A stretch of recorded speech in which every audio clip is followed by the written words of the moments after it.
Hello दोस्तों, स्वागत है आप सभी का हमारे चैनल यूपी एग्ज़ाम क्रेजर में। दोस्तों, आज के वीडियो में हम 25 सितंबर से संबंधित उत्तर प्रदेश के सभी एग्ज़ाम्स के लिए मोस्ट इंपॉर्टेंट करंट अफेयर के क्वेश्चंस को डिस्कस करेंगे और हर एक क्वेश्चन से रिलेटेड आपको फैक्ट भी बताएंगे। और वीडियो के अंत में हम आपसे ये क्वेश्चन भी पूछेंगे जिसका जवाब आपको कमेंट बॉक्स में देना है।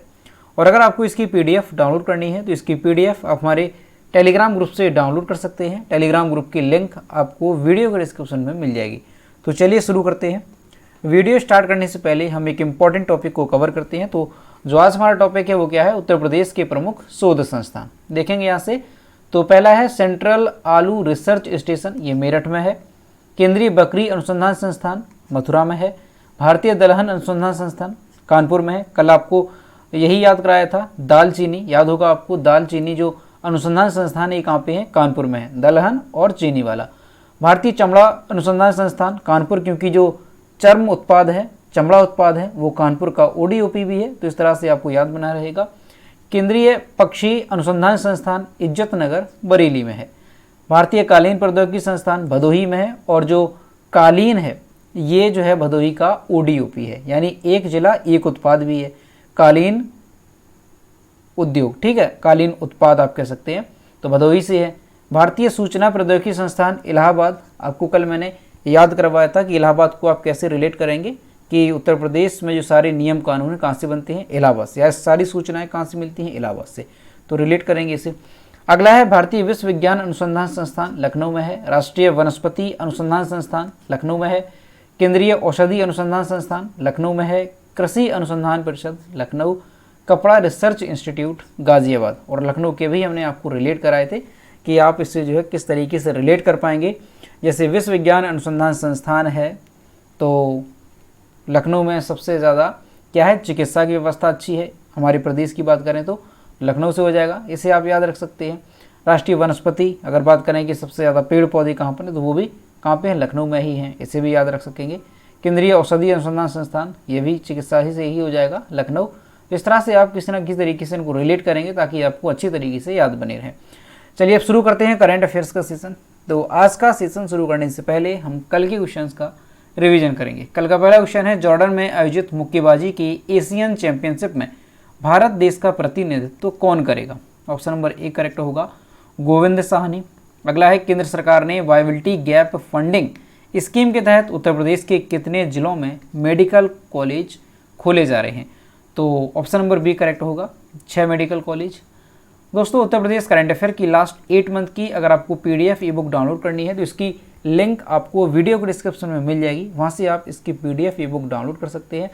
और दोस्तों, ये जो PDF ई बुक है इसमें हमने जनवरी से लेकर के अगस्त 2022 तक उत्तर प्रदेश करंट अफेयर के सभी इंपॉर्टेंट क्वेश्चंस को विस्तार पूर्वक बताया है। और अगर आप इसे डाउनलोड करने में कोई प्रॉब्लम होती है तो साइट पर आपको WhatsApp नंबर और ईमेल मिल जाएगा जिस पर आप कॉन्टैक्ट कर सकते हैं। अगला है, NCR यानी कि नेशनल कैपिटल रीजन की तर्ज पर वृहद बनारस परिक्षेत्र बनाने की तैयारी चल रही है। इसमें कुल कितने जिले समाहित किए जाएंगे, तो याद रखेंगे आप, कुल मिलाकर के कितने हैं, 12 जिले जो है इसमें सम्मिलित किए जाएंगे। अगला है, किस राज्य में देश के पहले डुगोंग संरक्षण अभ्यारण्य को अधिसूचित किया गया। तो ऑप्शन नंबर B करेक्ट होगा, तमिलनाडु में। अगला है, अंतरिक्ष में सबसे लंबे समय तक अकेले रहने का रिकॉर्ड बनाने वाले अंतरिक्ष यात्री वालेरी पोलाकोव का निधन हो गया। इनका अंतरिक्ष में कितने दिनों तक रहने का रिकॉर्ड है, तो याद रखेंगे ऑप्शन नंबर C करेक्ट होगा, 437 दिनों तक जो है ये अकेले अंतरिक्ष में रहे। अगला है, हाल ही में PM केयर्स फंड का ट्रस्टी किसे नियुक्त किया गया। तो D करेक्ट होगा, उपरोक्त सभी, यानी रतन टाटा, KT थॉमस और करिया मुंडा, ये जो है PM केयर्स फंड के ट्रस्टी के रूप में नियुक्त किए गए हैं। अगला है, किस देश को उच्च रक्तचाप नियंत्रण पहल के तहत संयुक्त राष्ट्र का पुरस्कार मिला। तो ऑप्शन नंबर A करेक्ट होगा, हमारे देश भारत को। अगला है, हाल ही में अडानी ग्रीन ने किस राज्य में 325 मेगावाट की पवन ऊर्जा परियोजना शुरू की है। तो अडानी ग्रीन ने किस राज्य में, याद रखेंगे मध्य प्रदेश में। ऑप्शन नंबर D इसका करेक्ट होगा। अगला है, अंतर्राष्ट्रीय सांकेतिक भाषा दिवस कब मनाया जाता है। तो हर साल 23 सितंबर को अंतर्राष्ट्रीय सांकेतिक भाषा दिवस मनाया जाता है। तो दोस्तों, ये थे कल के क्वेश्चंस जिसका हमने रिवीजन किया। अब हम शुरू करते हैं आज का सेशन। आज का पहला क्वेश्चन है, महात्मा गांधी की जयंती कब होती है, 2 अक्टूबर। तो 2 अक्टूबर को कौन सी राज्य सरकार मातृभूमि योजना पोर्टल लॉन्च करेगी? तो ऑप्शन नंबर इसका करेक्ट होगा डी, उत्तर प्रदेश सरकार। दोस्तों 2 अक्टूबर को यानी कि महात्मा गांधी जयंती के अवसर पर जो उत्तर प्रदेश सरकार है वो कौन सा पोर्टल लॉन्च करेगी? तो याद रखेंगे आप, मातृभूमि योजना जो पोर्टल है इसको लॉन्च किया जाएगा।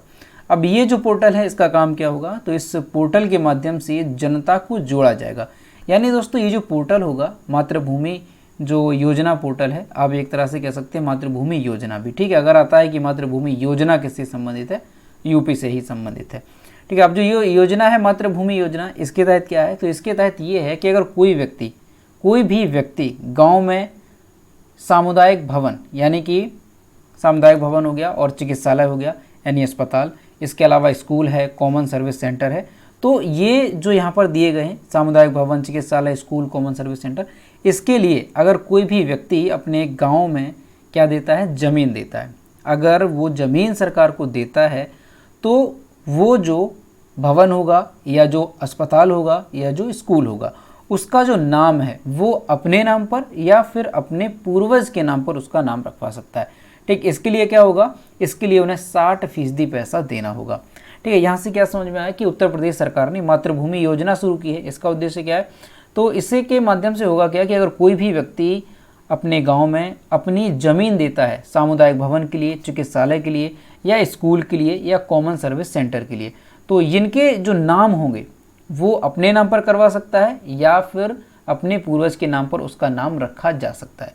तो ये है, ठीक है। अब इसके बनाने में 60% जो पैसा है वो व्यक्ति देगा और 40% जो पैसा है वो राज्य सरकार लगाएगी और उक्त भवन या योजना मातृभूमि योजना के लाभार्थी के पूर्वज के नाम पर होगी। यानी अगर अस्पताल बन रहा है तो अस्पताल का नाम जो है उस व्यक्ति या उसके पूर्वज के नाम पर रखा जाएगा, ठीक है। इसी तरह से अगर स्कूल के लिए तो स्कूल का नाम भी उसके नाम पर रखा जाएगा। तो ये है मातृभूमि योजना। याद रखेंगे आप कहाँ से संबंधित है? उत्तर प्रदेश सरकार ने इस योजना को जो है 2 अक्टूबर को ये लॉन्च करेगी, ठीक। ध्यान रखेंगे, काफ़ी इंपॉर्टेंट रहेगी। अगला क्वेश्चन है, हाल ही में इंटरनेशनल रून रिच लिस्ट में अलख पांडे को स्थान मिला, ये उत्तर प्रदेश के किस शहर से है? तो ऑप्शन नंबर बी करेक्ट होगा, प्रयागराज से संबंधित है। दोस्तों अलख पांडे सभी लोग जानते होंगे अलख पांडे कौन है, नाम आपने जरूर सुना होगा। तो सबसे पहले यहाँ पर आप इमेज देखिए, ये हैं अलख पांडे। दोस्तों कौन है ये? फिजिक्स वाला, आपने सुना होगा, फिजिक्स वाला के नाम से ये फेमस है।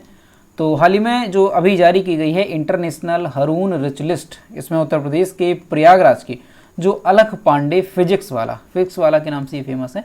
तो इनको जो है इस लिस्ट में स्थान मिला है। इस लिस्ट में उत्तर प्रदेश के 25 रईसों के नाम शामिल किए गए। तो उन 25 नामों में अलख पांडे का नाम भी शामिल है और इस लिस्ट में यानी कि जो इंटरनेशनल रून रिच लिस्ट है इसमें अलख पांडे का नाम पहली बार शामिल किया गया है। दरअसल दोस्तों जो अलख पांडे हैं इनकी जो कंपनी है वो 8000 करोड़ की यूनिकॉर्न कंपनी बनी है। यूनिकॉर्न कंपनी की लिस्ट में इनका जो कंपनी है उसका नाम शामिल हुआ। तो इसी के चलते इनका जो नाम है वो उत्तर प्रदेश में 25 रईसों की लिस्ट में शामिल हो गया है। अलख पांडे को फिजिक्स वाला के नाम से भी जाना जाता है, जैसा कि आपको बताया। ये फिजिक्स वाला के संस्थापक और CEO हैं, ठीक है। आप लोग देखेंगे यूट्यूब पर भी फिजिक्स वाला अलख पांडे के नाम से यूट्यूब चैनल भी है। तो ये इन्हीं का है अलख पांडे का, ठीक है। तो अलख पांडे जो सर हैं इनको सभी लोग जानते होंगे। तो इनका नाम अभी शामिल किया गया किसमें? याद रखेंगे इंटरनेशनल रून रिच लिस्ट में, और ये हमारी यूपी के प्रयागराज के रहने वाले हैं, ठीक है। इस बात को याद रखेंगे। इनकी जो कंपनी है वो 8000 करोड़ की यूनिकॉर्न कंपनी की लिस्ट में शामिल हुई थी। दोस्तों जो अलख पांडे हैं ये प्रतियोगी परीक्षाओं की तैयारी कराने के लिए जाने जाते हैं और इनका जो पढ़ाने का अंदाज है वो एक अलग है और पूरे देश में छात्रों में ये लोकप्रिय हैं और उनकी अलग ही पहचान जो है बन चुकी है, ठीक है। और ये फेमस इसने ज़्यादा क्यों हैं? क्योंकि जो विभिन्न प्रतियोगी परीक्षाएं हैं, ठीक है, IIT है, नीट है, इसके अलावा और भी जो प्रतियोगी परीक्षा हैं उनकी जो फीस है ये इन्होंने दूसरों की अपेक्षा काफ़ी कम रखी है, इसी वजह से ये फेमस हैं। तो सभी लोग जानते होंगे कहाँ से संबंधित हैं, ये हमारे यूपी के प्रयागराज से संबंधित हैं और इनका भी जो नाम है वो इंटरनेशनल रून रिच लिस्ट में शामिल किया गया है।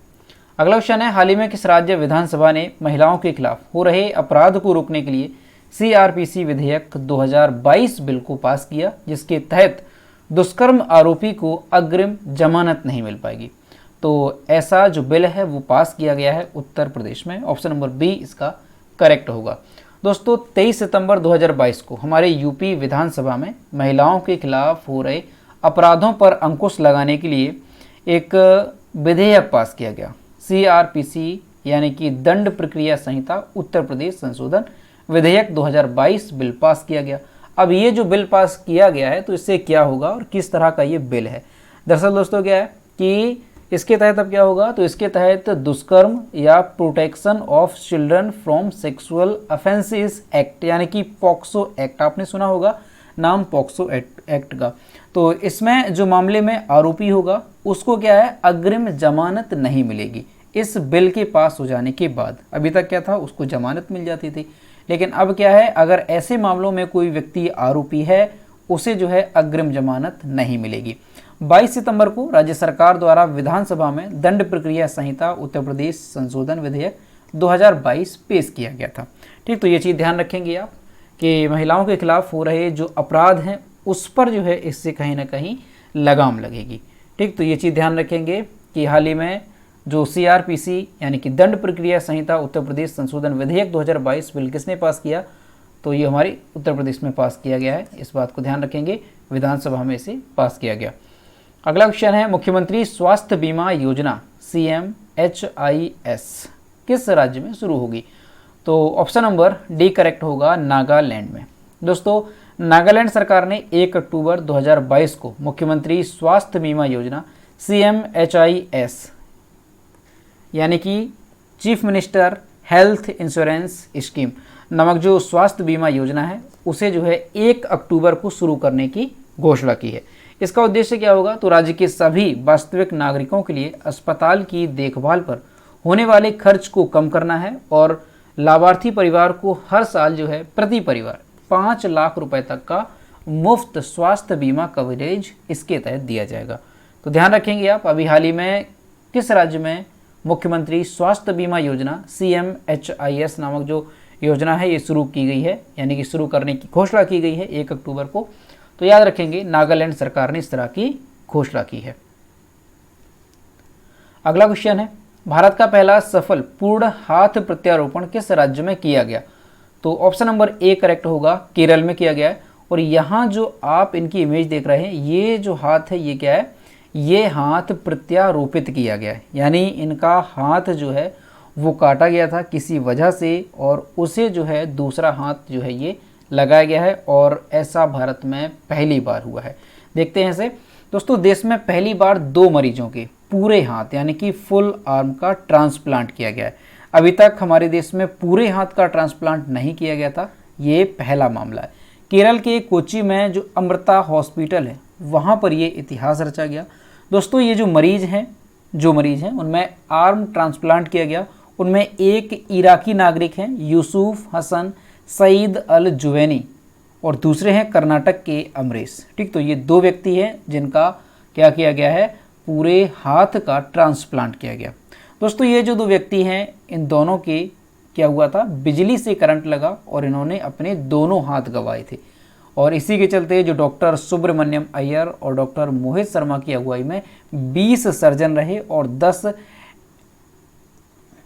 एनेस्थेटिस्ट की टीम ने ये सर्जरी की है। ठीक, तो ये काफ़ी इंपॉर्टेंट है, याद रखेंगे, मोस्ट इंपॉर्टेंट रहेगा कि देश में ऐसा पहला ये जो है मामला हुआ है, पहली बार ऐसा काम हुआ है कि जो मरीज हैं उनके पूरे हाथ का ट्रांसप्लांट किया गया। अभी तक क्या था कि पूरे हाथ का ट्रांसप्लांट नहीं किया था, यहाँ पर दोनों हाथ का ट्रांसप्लांट किया गया है। तो इस बात को ध्यान रखेंगे आप, कहाँ पे, केरल के कोच्चि में अमृता हॉस्पिटल में ये इतिहास जो है रचा है।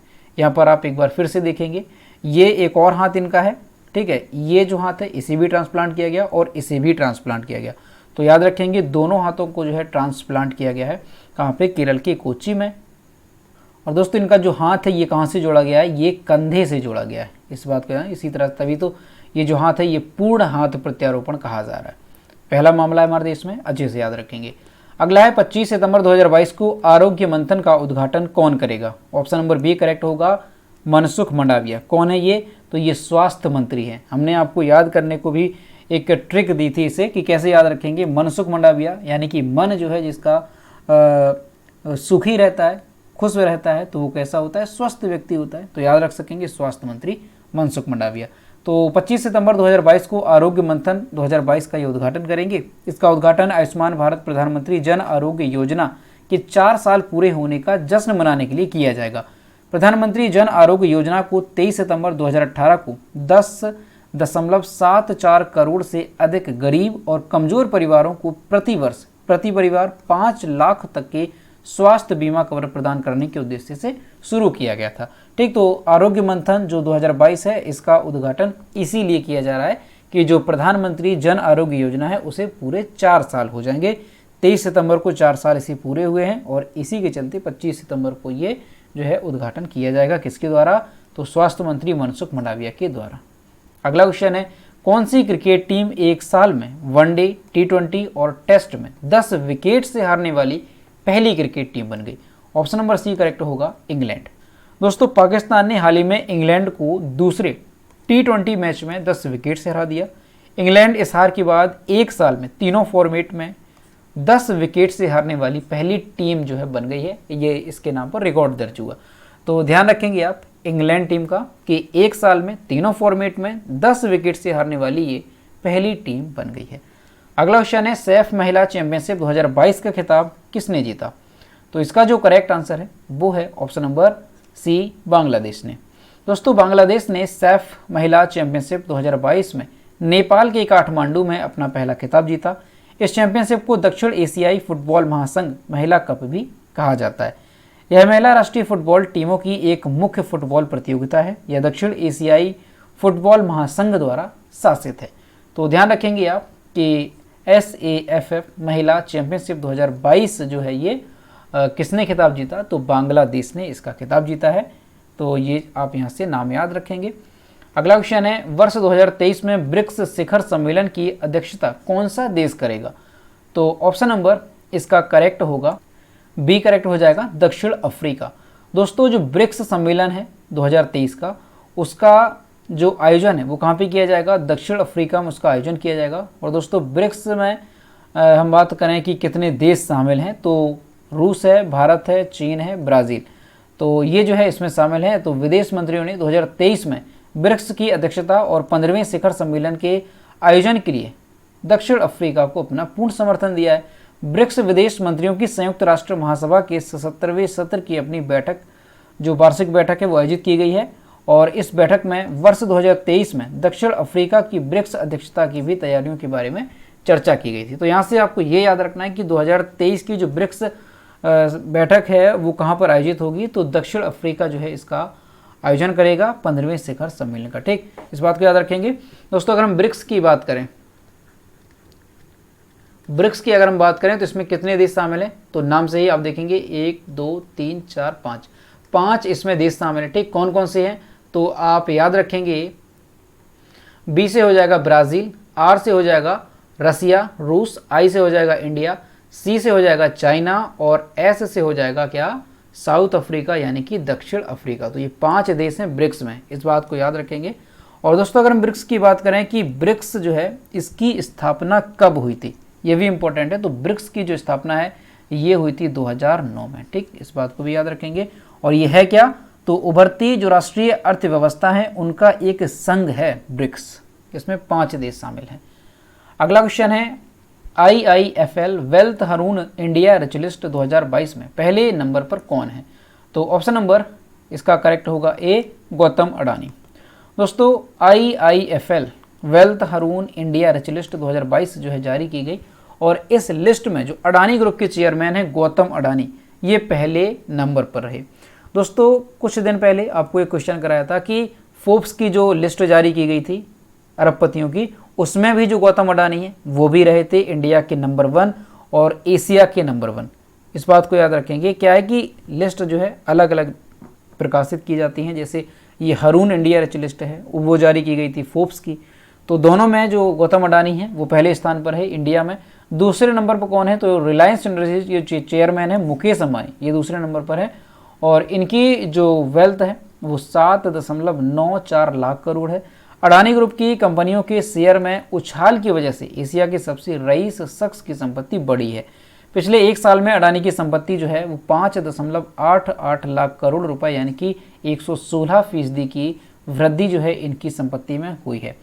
दोस्तों एक अभी जो फोर्ब्स की जारी की गई थी पत्रिका, तो उसमें ये बताया गया था कि जो गौतम अडानी हैं ये जो है दुनिया के दूसरे सबसे अमीर व्यक्ति बन गए हैं। इस बात को भी आप लोग याद रखेंगे, दुनिया के दूसरे सबसे अमीर व्यक्ति बने हैं गौतम अडानी, और इंडिया के तो ये पहले से ही हैं और एशिया के भी ये पहले से ही हैं। ठीक, तो इस बात को याद रखेंगे, काफ़ी इंपॉर्टेंट रहेगा। तो दोस्तों ये थे 25 सितंबर से संबंधित उत्तर प्रदेश के सभी एग्जाम्स के लिए मोस्ट इंपॉर्टेंट करंट अफेयर के क्वेश्चन जो कि हमने डिस्कस किए। अब हम देखते हैं कल के वीडियो का क्वेश्चन जो हमने आपसे पूछा था। तो ये रहा कल के वीडियो का क्वेश्चन जो हमने आपसे पूछा था कि किस देश ने अपनी राजधानी का नाम पुनः बदल करके अस्ताना कर दिया।